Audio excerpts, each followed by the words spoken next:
You're listening to the Diplomats podcast on Asian geopolitics. As always, I'm your host from New York City, Ankit Panda, senior editor at the Diplomat, and I'm joined today by a special guest. Joining me from the UK is Aman Takur. Aman, how are you doing today? Good, Ankit. How are you? Doing great. I'm really glad to have you on your show. It's your first time, I believe. So for listeners who aren't familiar with Aman, he is a contributor to the Diplomat's South Asia section. He's been writing for us quite a bit on developments in India specifically, and the broader South Asia region. And Aman's also a former research associate at the Center for Strategic International Studies in Washington, D.C. Aman, you want to tell us a little bit about what you find interesting in your studies about India? Yeah, absolutely. And first time here, so it's great to be on the show, and I've heard it for a long time, so it's great to be on the contributing side of things. But yeah, my research interests, started really when I was at CSIS, looking at sort of the twin stories about India. The rise of India as an economic powerhouse, and the prospect of where India could go if it undertook the serious reforms it needs to undertake. And then also the idea of India as a security partner for the United States increasingly in the Indo-Pacific. So covering both of those areas, U.S.-India defense cooperation, the prospects of the Indo-Pacific, and what we could do with not just the United States, but Australia, Japan, Indonesia, and then looking within India, what reforms are really important and necessary for India to reduce poverty, get that sustainable development, and really create jobs. That was the main focus at the Wadhwani chair. And so that's where I come at things, really looking to boost both of those areas and really sort of call for specific actions that the government can take from a policy perspective to create jobs and to increase its standing in the world. Absolutely. You actually get at something that I want to talk about today. So, we are an Asia geopolitics podcast. We talk about geopolitical topics on the show a lot of the time, as our regular listeners will be aware.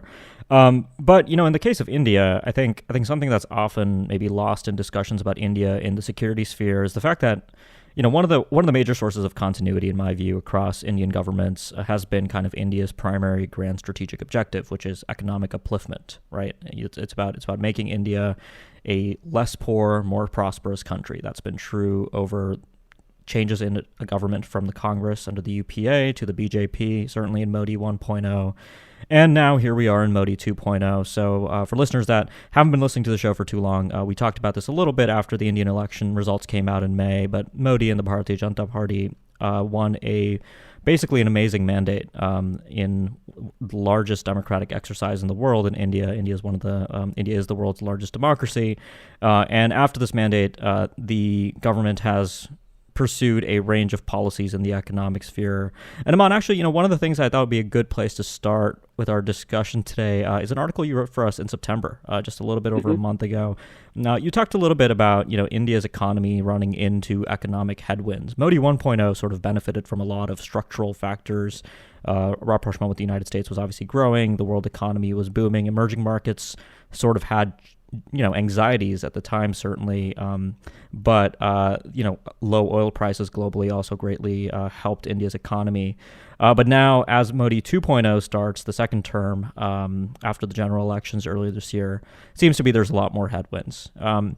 So, when it comes to things like fiscal policy, monetary policy, structural reforms in India, all of this stuff that's kind of, often left out of the geopolitical conversation, what do you think, lies ahead here for India? I know you've been doing a lot of work specifically on these topics, so I'd love to get your kind of, 30,000-foot view on some of these topics. So why don't we start with, your view on kind of India's economic headwinds here? Yeah, absolutely. I mean, the story for this, even predates the 2019 election. I mean, if you look going into before Balakot in February, I mean, the big story really was about the economic headwinds that Prime Minister Modi and his government were facing, the mandate that he had sort of had about creating, millions of jobs every year and putting, 15 lakhs, 150,000 rupees in everyone's bank account.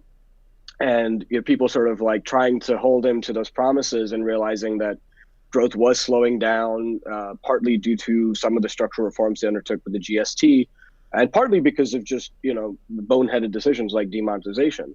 And ultimately, you saw that, kind of morph and get into the background once Balakot happened and the story really changed. But the structural problems never really went away. I mean, we sort of had a very quick slowdown in India's reform agenda. So one of the big projects that I got to work on at CSIS was the Modi Reform Scorecard, and, tracking every month what kinds of reforms the government was undertaking.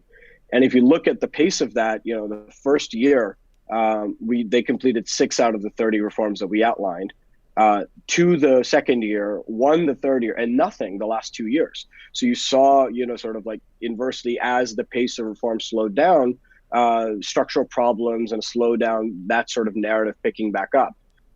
And, as we talked about, or as you sort of described in the background, that massive mandate, when, it was announced, that was sort of the hope, was that, okay, we'd come back now that we've got this massive political mandate, we put it to use to get some of these reforms done that maybe weren't possible in the first term, maybe because the Rajya Sabha wasn't in control for the BJP, maybe because, they just didn't feel like they had political capital to expend in this first term. And Modi sort of talks about that, he's on a 10 or 15-year experiment to reshape the Indian economy and the Indian society. So maybe in the second term they would. Yeah. But you really sort of see that, at least in the first 100 days, not really manifest. So you saw a budget that wasn't really ambitious in the scope of what it did. And then, you saw really bad GDP numbers come out within the first 100 days, really bad unemployment numbers. So, there was a big sort of scandal that the Modi government was burying a report about unemployment numbers, and Somesh Jha, Business Standard, I think, broke that story. And then once the election results were out and once Modi was sworn in, conveniently they say, okay, those numbers that were leaked are actually now the official numbers coming out after the election. So again, those numbers sort of telling you about how unemployment is at I think a 20-year high. And so you are sort of seeing these headwinds, and from a policy perspective, there really is a limit on how much they can really do right now. In that piece that I outlined, there's, largely speaking, 3 policy prescriptions that you can have. One is your fiscal policy, but that's already been quite stressed. The fiscal deficit is quite big, and if people, if listeners haven't taken a look at it, Raghuram Rajan's recent speech at Brown University for the O.P. Jindal lecture really sort of outlines, from a fiscal perspective, just how poor the situation is for India. And so, already that sort of is a limitation. And then from a monetary policy perspective, obviously you can have rate cuts, but, one of the research pieces that I cited said that there's a lag time of at least 9 months that, you sort of see results, 6 months or 9 months that you sort of see before those results are seen. And then the large sort of thing is the structural reforms, which the budget in the first 100 days didn't really address. And so, you're sort of seeing a lot of the structural problems emerge. You're seeing a lot of inaction and really a narrowing of policy options from the government. And so it's a really interesting time, what sort of options they've got going forward and how they're really going to address this problem head on, because, going back to sort of the grand strategic question, it's about resources. The amount of power that you can sort of have to achieve your interests in the world, your interest domestically, really depends on the resources you have. And right. If you can't get the economy on track, it's going to mean a limitation to how much you can achieve in the world. Oh yeah, absolutely. I mean, we talk about debates about, whether India can be a great power, and certainly economic strength is underlying the answer to that question. Let me ask you. So, the BJP in India today is a large tent party. I think the argument that it is the nationally dominant party that has fully substituted the Congress, which historically was dominant in India, mm-hmm. I think that's a lot easier to make today. Going mm-hmm. into the second term, the Congress party certainly doesn't seem to be any closer to recouping its historic position. But where that gets us to is that when you have a party like the BJP in India, or let's say, the LDP in Japan, for example, the nationally dominant party there, you start to get intra-party politics, right? You have mm-hmm. various factions within the party that have different sets of interests. And in the case of the BJP, sort of the two sets of BJP priorities are, obviously, you have the nationalism-laden agenda, very big on social conservatism issues, building up Indian national power, asserting India's preferences more directly in the immediate region and on the world stage. And then on the other side, you have sort of the more kind of center-right technocratic half of the BJP, the part that's kind of always done better with the international investor class, for example, the folks who give people hope that India will finally be able to swallow some of the bitter pills of structural reform that have been long sought by investors, especially internationally. What can we say that we've learned in the past, I guess, couple years about the tensions between those two parts of the party and who's really triumphing, right? I mean, here, I'm not being particularly subtle. I'm referring to things like, obviously, the strikes on Balakot in February before the elections, even the anti-satellite weapon test in March. Certainly, we'll get to this in the discussion, but the abrogation of parts of Article 370 and Article 35A of the Indian Constitution pertaining to Kashmir. The skeptics now point to the fact that the BJP is being more saffronized than ever, in the sense that the former faction is triumphing over the latter. What's your sense about where the inter-party dynamics are really going here? Yeah, I mean, this has been one of those areas where you get to really test your hypotheses, because, one of the big things that I sort of saw going into the election was that there was a method to Prime Minister Modi's approach to economic reforms. It was reform early, out of the gate, make sure that you had enough time left in your term for those reforms to gestate, and the inevitable slowdown that comes from the reforms that passes before you're up for re-election. So, if you look at the Vajpayee example, or even the Chandrababu Naidu example, two big reformers, one at the national level, one at the state level, they reformed throughout their term. And so a lot of the slowdowns that happen inevitably because of reform, the immediate sort of impact, if you're doing it throughout, there's a chance that a lot of those, those negative initial short-term negative impacts are when you're up for re-election. And I think Prime Minister Modi, that was the sense, or that was the logic, was that he would reform early and out of the gate, do a lot of FDI reforms up front in his first 2 years, do a lot of the structural reforms, and then move, slowly to an agenda that was, as we saw, more about subsidies, more about social development, like the cooking gas, the Clean India program.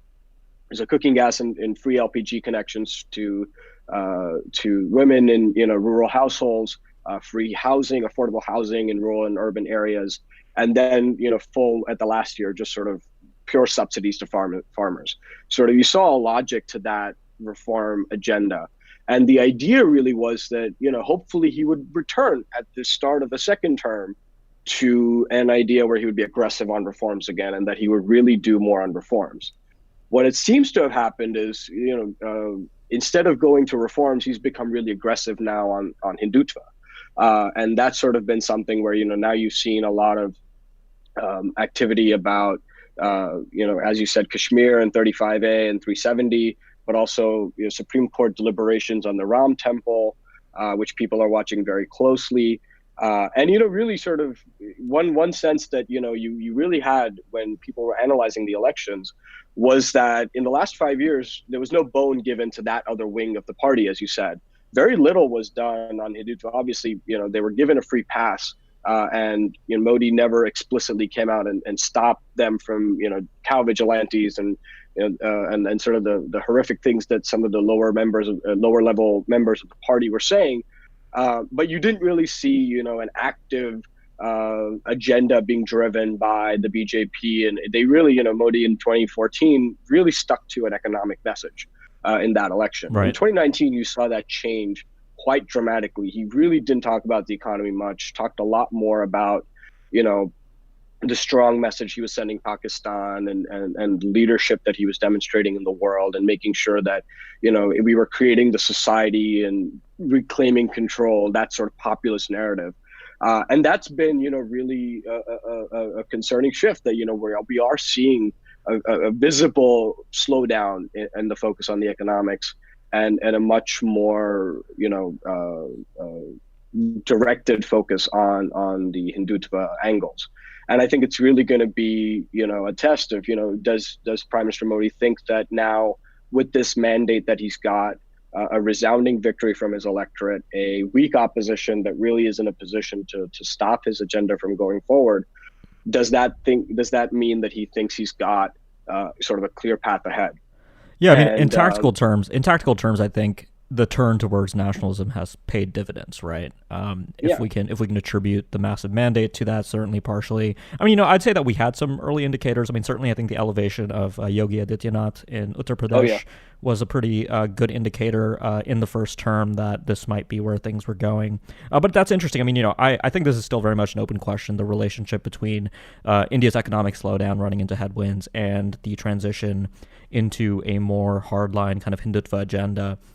So let me ask you. So Prashant and I did a whole podcast on the Article 370 issue. Explaining what it is. It's a little arcane, wound up in the history of South Asia. So if listeners aren't familiar with that, I will say I would recommend you go listen to that episode to get yourself up to speed. But Aman, I wanted to ask you. We're almost 3 months out from the August 5th reveal by Amit Shah, the Home Minister, of the presidential decision to abrogate parts of Article 370 and 35A, and which was preceded by a crackdown in Kashmir that is still ongoing. There's been the Kashmir issue has effectively been internationalized again, I think, as a result of this Indian action. It's part of the global agenda. It's been discussed at the United Nations. There's been hearings in Congress. All sorts of American lawmakers are expressing concern about this issue. The Indian government has clearly made a calculation that it thinks that it can weather this storm. And given things that you referred to at the beginning of this discussion, including the Indo-Pacific strategy, the realities of U.S.-India strategic ties, the fact that that India knows that the United States needs India as a counterweight to China, India's probably right that it can get away with what it's doing in Kashmir over the long run. But I'm wondering, what do you think the actual sort of long-term consequences of what is happening now in Kashmir? What's likely the result of that going to be on U.S.-India ties over the long run, if anything? Yeah. So I mean, you've got from the government's perspective, I mean, I would say that there are two problems that they sort of, in reality, face. Whether they agree with the assumption behind those problems or not, there are two problems. One is the internal side, which is there's going to inevitably be a legal challenge to this, and the way that in which they did it is up for debate. Whether they can actually undermine a constitutional amendment by a proclamation by the president and then a vote in parliament. Right. And then you've got the big sort of external problem that is the perception of how India, which is supposed to be, increasingly from a values perspective, the kind of partner that the U.S. should look for, especially when they're trying to make the argument on China and sort of the things that they're doing, especially in and I think contextually with, what's going on in Hong Kong, we always sort of point to, we have the same values and we have the same interests as India. And increasingly now you've seen the biggest problem has been the communications lockdown, the arrest of leaders in the state. Those are sort of presenting the biggest challenges to the U.S. and saying, you've seen chairman of the Senate India caucus, Mark Warner, come out and say, I'm very concerned about the communications, blackout and the arrest of leaders. This is something that's incredibly concerning about what's happening in India. You've sort of seen that come up in meetings, even when India's external affairs minister, S. Jaishankar, was in Delhi, he was constantly sort of talking about how the media had misrepresented, what was happening in Kashmir, and it was actually peaceful. But he had to grapple with the reality that this communications crackdown and the way and the method in which India did this is a massive problem. And so, you've got that on the one side, and then you've got the further complication, which is that you've got now effectively one wing of India, of the U.S. political spectrum, that is increasingly much more sort of upset with India about its decision on Kashmir. So you had just before the Howdy Modi big event in Texas with President Trump and Prime Minister Modi, we had Bernie Sanders, put out an op-ed talking about the implications of Kashmir and standing with Kashmiris and saying what India is doing isn't right. Right. You've had Elizabeth Warren come out and make a statement about what's happening in Kashmir. And then on the flip side, and this is something that the Indian government has tried to walk back, you've had Modi kind of throwing in his luck with Trump and saying, Abki Bar Trump Sarkar, saying he's almost seemed like an endorsement of Trump, saying in this time it's going to be Trump's government, replicating a slogan that he used for his 2014 election. And you've had, Minister Jaishankar try and walk that back, but inevitably you have seen, that sort of partisan divide now on Kashmir effectively. And I think that's going to be really interesting to see. I mean, we've had this become politicized in a way domestically within the U.S. We've had it become politicized internationally in ways that are going to be challenged for India to grapple with. Now, obviously, as you said, they believe they've got a handle on things. They wouldn't have done it if they didn't think that they were going to weather it. There are still some pretty strict controls from what they're saying. Obviously, the leaders now have been released, although I think there's some conjecture about which leaders were and aren't. But the communications restrictions are still there, and I think just today there was some member of the BJP who said that if there was any statement that's get put out by any of these political leaders about 370, they're ending up back in jail. So you are sort of seeing this very, very muscular approach to Kashmir, and that's just not going to help. And I think if that's going to be the approach moving forward, they have to understand that there's going to be that increasing negative criticism about it, not just from the Western media, but actually from the governments, because they are going to see that this is not the kinds of values that they expect from India, and this is not the free and open society that they take, proclaiming in the Indo-Pacific. They would like to see some of that happen within India as well. Absolutely. And I think that's going to be something that, India will have to grapple with, whatever agenda they're going to drive with that. I think if I can, quote sort of Aaron Sorkin here, you have a PR problem because you have an actual problem. So it's not just the public relations they have to deal with. They have to deal with the actual problem at hand and the perception of that problem in the West. Absolutely. And, this is how you start getting a feedback effect of resentment. The more, look, you've heard prominent Indian commentators who largely agree with the BJP reacting to many of the comments that you cited by American lawmakers, presidential candidates, and who have you, as we sort of start to see the first signs of the U.S.-India bipartisan consensus in D.C. beginning to fray. And when you start getting that resentment cycle, I think you risk this snowballing into a place where U.S.-India relations start to look very different because Americans start making these good faith, expressing good faith concerns about what's happening in Kashmir. And then, that's again another thing. It's very difficult, I think, for many in New Delhi to accept the fact that these are good faith criticisms that come from a place of genuine concern, as opposed to sort of, Pakistan running the show in D.C. You always hear about. Yeah. Look, both Pakistan and India are hiring PR firms to, push their side of the narrative here on Kashmir. I've been getting emails in my inbox, certainly from these firms talking about, what's happening. But this is where the challenge, I think, comes in for the longer term prospect of the relationship, stemming from Kashmir and everything that's happening there. So the question now is the path to normalcy, I think, remains very much uncertain here. We're about 3 months out. The question is, how much longer does India basically keep Kashmir on a complete lockdown? Is Kashmir going to become the next West Bank, or God forbid, the next Xinjiang? That some comparisons have been made to that as well. I don't think that's necessarily the case, but India needs to, I think, provide a much clearer accounting of where everything is going to go. There's this. The whole India narrative is that everything that's being done is done because of external threats from Pakistan, concerns about terrorist groups that might infiltrate across the border and start a massive insurgency in Kashmir. But India has a real problem here that I don't think, changing the constitutional status, turning Jammu and Kashmir into a union territory, separating it from Ladakh, that's not going to solve the fact that many Kashmiris continue to feel disenchanted. And these concerns, I think, deserve to be taken more seriously. What about within the region? We haven't really talked about the India-Pakistan bilateral relationship, which has certainly taken a hit. Imran Khan, the Pakistani prime minister, has certainly been using some very strong language about the Indian leadership. He wrote a New York Times op-ed in which he compared the RSS, the BJP's parent organization, to the Nazi Party in Germany, talking about the organization's sort of ideological extremism. And he brought that message to New York during the General Assembly as well. Where do things go from here between India and Pakistan, in your view? There was hope again last year that Imran Khan, every time a new Pakistani prime minister enters the stage, there's a period of rapprochement in the relationship. There was hope that would happen with Imran Khan, and instead we're sort of in a very different place, where obviously we saw a major skirmish this year in February, and now I think India is very much regarding Pakistan straight up as its public enemy number one, and at the meantime, Pakistan's economy is obviously in a very dangerous place as well, which has raised concerns about what Pakistan's options actually are here. But I'm just curious for your take on this. Yeah, I mean, one very sort of interesting thing that I kept sort of repeating to myself. So Imran Khan in New York sort of saying, "Oh, if things keep going this way, we're headed for nuclear war." I think that's what he said. Like, and I won't be able to stop it. There's nothing I can do. We're headed towards nuclear war.